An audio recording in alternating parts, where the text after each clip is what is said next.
Coucou tout le monde, on se retrouve pour un book haul du mois de juin et du mois de juillet.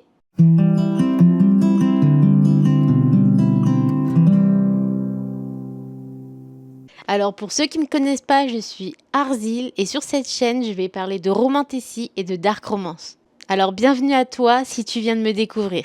Bon, j'avoue, aujourd'hui, on va plus parler de romantasy. En vrai, il n'y a que ça. Et vous allez voir que j'ai peut-être une petite tendance à une maison d'édition. Voilà, j'en dis pas plus, vous allez voir.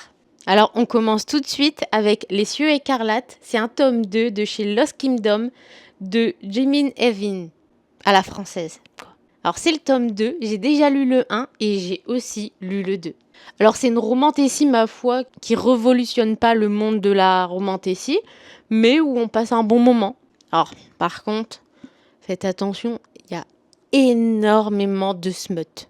Pour vous dire, il y a 4 flammes. Ça y va, hein. Alors, petite chose super sympa, c'est que notre prota, en fait, elle est comme toi et moi.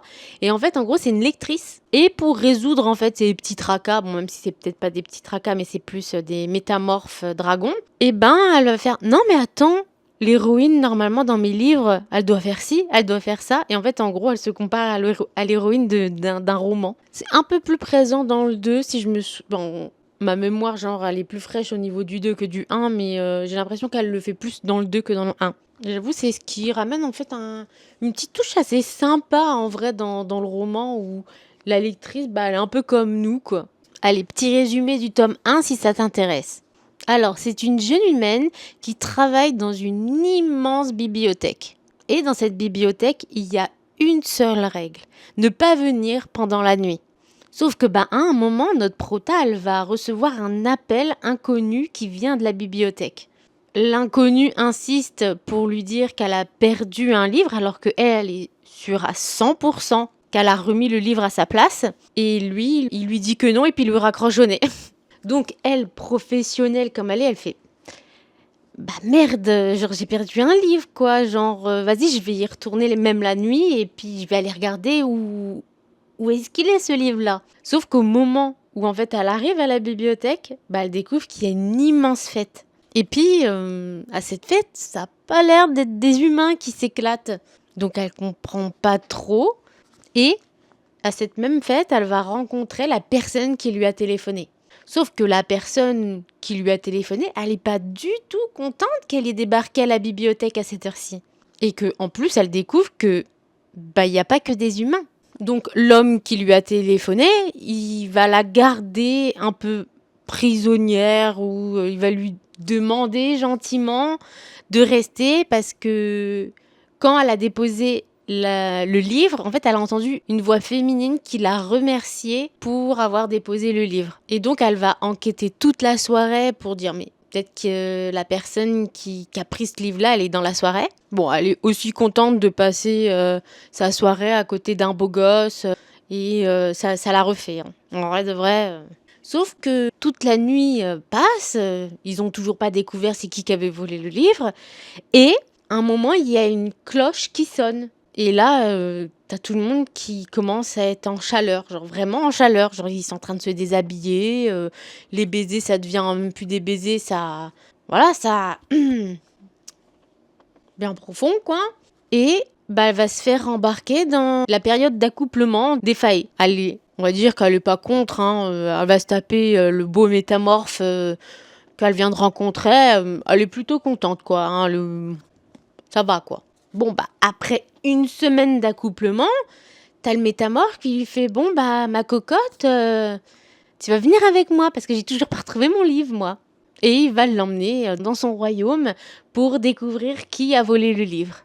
Et surtout aussi parce qu'il sent qu'elle a quelque chose de spécial. Voilà. En gros, c'est un 3,5 sur 5. C'est pas mal, on passe un bon moment, mais c'est pas plus, quoi. Genre, par contre, il y a vraiment beaucoup de smut. La romance, sur le premier, elle est pas omniprésente, mais dans le deuxième, elle est beaucoup mieux. Alors là, je vais vous en présenter directement 2, parce que de toute façon, c'est dans la saga. Hop! Oh putain, ils sont lourds. La Reine des Ombres et l'Empire des Tempêtes de Sarah J. Maas de La Martinière Fiction. Hop, bah je les ai pas lus, j'ai même pas lu le 1, le 2, le 3, mais j'ai pris le 4 et le 5. Voilà, j'ai pris le 4 et le 5. Dites-moi en commentaire s'il faut que je les lise. Hop. J'ai toujours entendu du bien de Trône de Verre, donc voilà. Mais j'ai jamais réussi à passer le pas. Pourtant, j'ai lu Un palais d'épines et de roses, et on m'a dit que c'était même mieux qu'un palais d'épines et de roses, donc voilà. Et puis vu que je les avais pas embrochés, bah, je me suis dit tiens, je vais me les faire en relier. Moi, il est relié de toute façon, vous allez voir, c'est une histoire d'amour. Attendez, je vais les poser. Parce que c'est un peu lourd. Et une autre petite question, est-ce que je devrais attendre que la saga elle soit finie ou est-ce que je pourrais les commencer maintenant? Parce que je sais que la saga elle est pas finie, je crois qu'elle est en 9 tomes. Et là j'en ai que 5, donc moi si je me retrouve en plein milieu là, après le truc c'est si j'aime pas, voilà. Allez, j'enchaîne avec La Cavalière de l'Ombre de Emily Delma de Lost Kingdom. Alors pour le coup, lui, c'est un premier tome. Je l'ai malheureusement pas encore lu, mais bon, moi quand je vois déjà Dragon, Héroïne Badass, Enemies to Lover, Slow Burn, tout ça, voilà. Je coche la case et j'achète. Puis franchement, regardez-moi cette cover. Elle est trop bien, elle est trop belle. Oh, regardez-moi, je vais vous montrer l'intérieur. Franchement, si vous êtes amoureux des dragons. Et les illustrations dedans, c'est vraiment, genre, regardez. C'est vraiment trop beau. Genre, ils ont vraiment des illustrations et des illustrateurs et des illustratrices de talent. Trop beau. Vraiment trop, trop beau. Je suis trop pressée de le lire en vrai parce que je sais pas pourquoi, des fois, j'ai des tripes comme ça, genre des dragons. Je vais me faire une séance de full dragon, que ça soit métamorphe, cavalier, des trucs comme ça. Ou alors à des moments, je vais me faire que des loups, que des vampires, que des faées, je sais pas pourquoi. Des petits tripes comme ça, bon, ça va, hein, c'est sans danger, hein. Mais ouais, bah, des fois. Bon, alors de quoi ça parle? Ça parle d'une jeune femme qui est soignante dans un monde fantastique. Et elle n'est pas du tout destinée à être cavalière de dragon. Mais le destin va en décider autrement et va la pousser à infiltrer une base d'un commandant super dangereux. Pourquoi? Car son frère a disparu et ça n'a pas l'air d'être le seul. Donc si vous adorez les Enemies to Lovers et les dragons, franchement, je pense que foncez l'acheter. Alors, pour changer de maison d'édition, Lost Kingdom. L'héritage de l'illusion de Madeleine Taylor. C'est pas Madeleine, c'est Madeline, pardon. Madeline Taylor. Oh, regardez-moi comment elles sont. Franchement, c'est trop beau. Est-ce qu'il y en a, vraie question, est-ce qu'il y en a, ils achètent chez Lost Kingdom juste pour la jaquette ou la cover? Oh, regardez, même à l'intérieur, c'est trop beau. Hop, vous avez vu, vraiment, elles sont trop magnifiques, comment ça s'appelle, les illustrations, franchement, sont trop forts. Et je trouve que ça donne une petite touche d'originalité comparée à d'autres à d'autres romans en vrai, hein, parce que quand on prend, bon, là j'ai pris une dark romance, mais bon, bah c'est juste des grosses pages avec des blocs, quoi.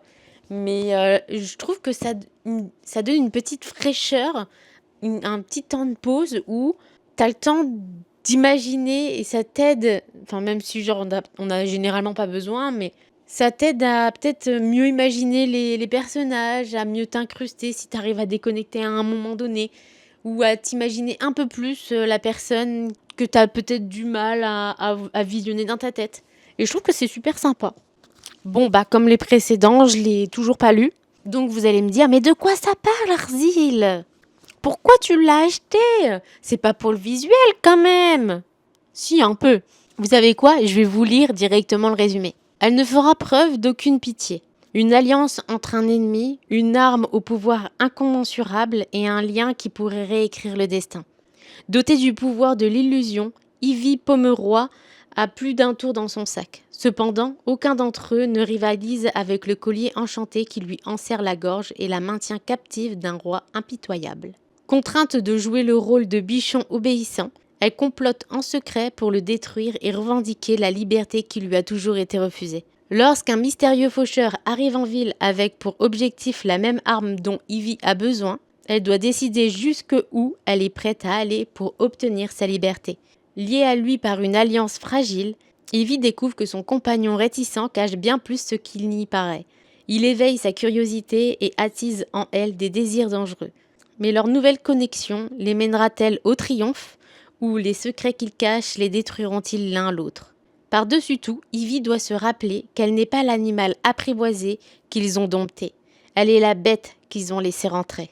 Héroïne badass, slow burn, de proie à prédatrice, #alliance dangereuse. Bon bah ce livre contient des scènes explicites strictement réservées à un public averti. 3 flammes, donc je pense que voilà, ça y va, hein, peut-être un dedans. Donc voilà, il a rejoint ma pile interminable. D'ailleurs, je prévois de faire une vidéo de ma palle des enfers. Donc bah n'hésite pas à t'abonner si c'est pas le cas. Comme ça tu la rateras pas. Allez hop, au suivant. On se dirait dans Incroyable Talent. Hop. Là, c'en est 2 aussi, pareil. C'est l'édition Bookmark. Bon, bah, comme vous le savez, hein, maintenant, Bookmark. Par contre, c'est l'édition Moonlight. Et je crois que dans cette édition-là, en fait, il n'y a pas d'illustration, je pense, c'est pour ça. Mais par contre, regardez comment ils sont beaux quand même.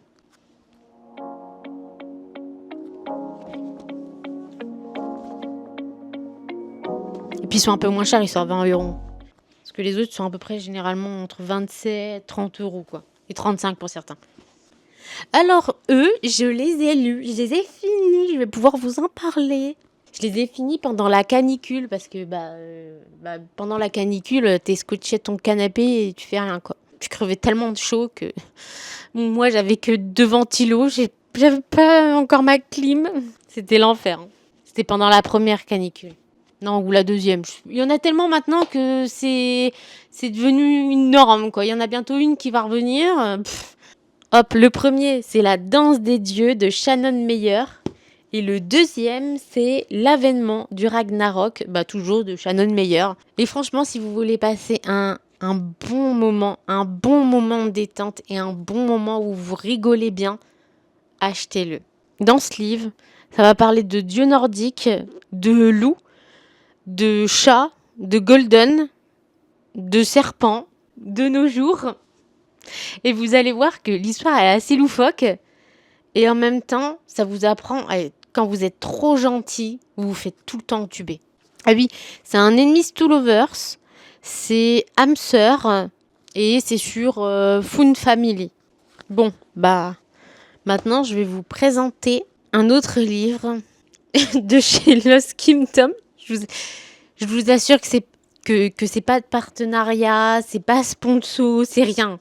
C'est juste que il y avait pas grand chose ces 2 mois derniers et j'en ai profité pour me faire plaisir. Alors c'est Sous le voile du destin de chez Lost Kingdom, hein, voilà. De qui De K.L. Carpenter et de Aurelia Jane.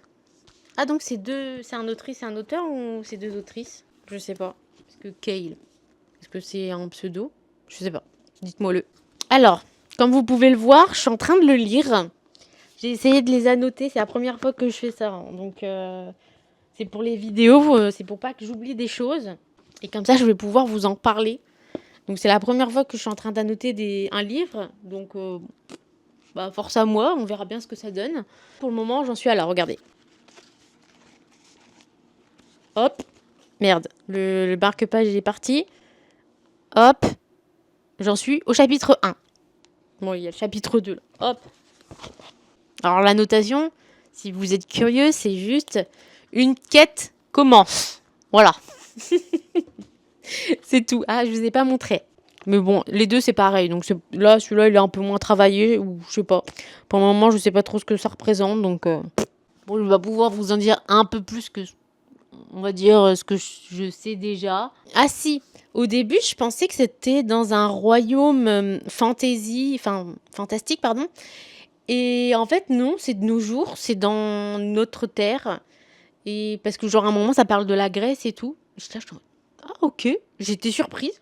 pas déçue, j'étais surprise. Mais je pensais que c'était dans un autre pays imaginaire, fantastique, quoi. Et non. Mais on sent quand même qu'il y a une touche de fantaisie parce qu'à l'open du livre, elle torture tout. Enfin, elle torture. Genre, la prota et sa sœur torturent un demi-elfe. Voilà, juste ça commence. Ils torturent un mec qui doit de l'argent. J'aimerais pas leur devoir de l'argent, quoi, hein. Force à lui. Et aussi, elle est en train de parler à un léprechaun. Voilà. C'est son client, c'est un léprechaun. Alors, de quoi parle du livre? En gros, c'est une demi-faillée. Notre prota, c'est une demi-faillée. En fait, grâce à son don, elle arrive à retrouver n'importe quel objet. Et c'est grâce à ça qu'elle arrive à payer son loyer et son prêt immobilier et de vivre tout simplement de nos jours, quoi. Mais un jour, elle va rencontrer ce fameux léprechaun et il va lui demander si elle est open sur une quête. C'est pas n'importe quelle quête, c'est une quête qui vaut 100 000 $. Donc elle réfléchit pas trop, elle se dit moi mon don, je peux retrouver n'importe qui, n'importe quoi, c'est bon, les yeux fermés, j'accepte les 100 000 €, enfin les 100 000 $, les doigts dans le nez, je vais pouvoir rembourser mes prêts, quoi. Donc elle se dit je vais juste devoir tremper les pieds dans la merde comme sa dernière quête et puis elle va avoir 100 000 $. Sauf qu'au moment où elle open l'enveloppe, c'est pas un objet qu'elle doit retrouver, c'est quelqu'un. Alors comme thème, nous avons fae, âme sœur, enemies to lovers et magie. Donc moi, enemies to lovers et âme sœur, voilà, vous savez, j'ai directement acheté. Et pour le dernier de cette vidéo, qui commence à être un peu longue, un peu moins que la première, je pense. Je pense que j'ai tourné un peu moins de 2 minutes que la première. Alors attention, vous allez être surpris. Lost Kingdom. Alors, ce titre, vous allez rigoler, hein. C'est Is the kingdom will not kill me. Franchement, c'est quoi ce titre? Vraiment. Attends, on va réessayer. This kingdom will not kill me. C'est bon? Je crois que j'ai réussi. Non, j'ai pas réussi. Le début, oui, mais la fin, t'as dit Climi. Si j'ai pas réussi, tant pis. De Liona Andrews. Alors, je crois que c'est un couple d'auteurs, si je me trompe pas. J'avais vu ça passer. Ouais, c'est ça. Et donc, je vous laisse admirer le chef-d'œuvre.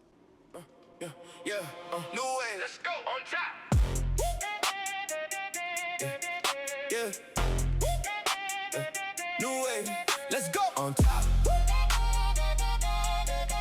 Yeah.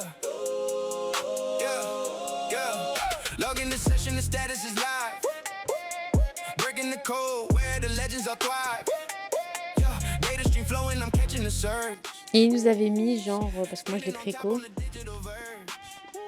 une petite, je sais même pas comment dire ça, c'est un overlay. Est-ce que je vais vous montrer un petit... Hop. Au début, donc ça va, ça se peut pas trop, je pense. Voilà. Alors, sur le dos de la jaquette, il y a aussi ça. Mais j'avoue, Oh, les sueurs froides. Oh. Alors, j'avoue, je suis pas très fan de cette jaquette. Je préfère l'autre. Vachement beaucoup plus beau. Bon, je vous le montre, parce que pour ceux qui me suivent pas sur TikTok, Insta ou YouTube, normalement, j'ai fait un short dessus.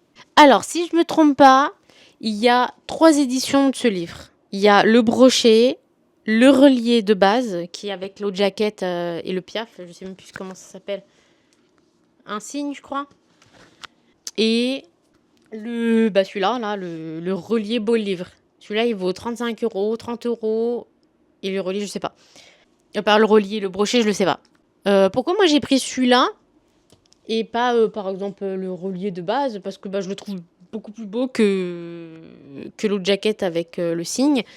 Et que le violet, c'est ma couleur préférée. Donc voilà, il faut pas chercher plus loin. Je crois qu'entre le relié et le beau livre, c'est juste que le jaspage, il change.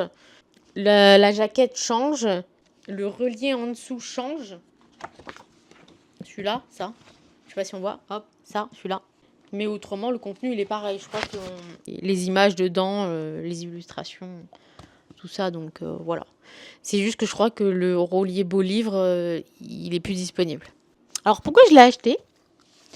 Parce que il me fait penser, pour ceux qui lisent des mangas ou même pour ceux qui lisent des manhwas, eh ben c'est un isekai un peu. Donc moi j'étais trop contente. Je me suis dit, c'est une personne qui se réincarne dans un truc fantastique, enfin dans un monde fantastique. Vas-y, j'achète. Avec de la romance, avec une quête épique. C'est bon, j'achète. Alors c'est une jeune femme qui va se retrouver dans son roman préféré, mais qui connaît pas la fin. En gros, elle se fait réincarner. Donc, vous savez quoi? Je vais juste vous lire le résumé. Je pense que vous allez être conquis. Lorsque Maggie se réveille nue, sale et morte de froid dans un fossé, elle comprend rapidement l'impensable. Aller à Kertoren, une cité sombre et dangereuse qu'elle connaît par cœur. Et pour cause, elle l'a explorée des dizaines de fois à travers les tomes de sa saga favorite de Dark Fantasy jamais terminée. Ici, les seigneurs de guerre s'affrontent, la magie corrompt et les complots font rage et la mort rôde à chaque coin de rue. Son seul avantage, ses connaissances imbattables de ce monde. Son seul espoir, survivre assez longtemps afin de comprendre pourquoi elle a été envoyée ici. Car si Maggie ne peut littéralement pas mourir, ceux qui l'entourent, eux, ne bénéficient pas de cette immunité. Et elle s'attache à une dame de compagnie rebelle, à un assassin taciturne, à un soldat aussi dangereux que séduisant. Très vite, rentrer chez elle cesse d'être sa priorité. Car Maggie sait comment cette histoire est censée se terminer, par une guerre dévastatrice, et elle est désormais prête à tout pour sauver ceux qu'elle aime, ainsi que le royaume de Relace d'un destin qu'elle refuse d'accepter. Isekai, immortalité, magie, urban fantasy, secret et héroïne badass. Franchement, là, moi je sais pas ce qu'il vous faut de plus pour l'acheter, hein. De toute façon, c'est ma prochaine lecture après la lecture que je suis en cours. Après, Sous le voile du destin. Voilà. Techniquement, je pourrais vous faire une review, sauf si je mets un peu de temps et que Metal Slinger 2 sort.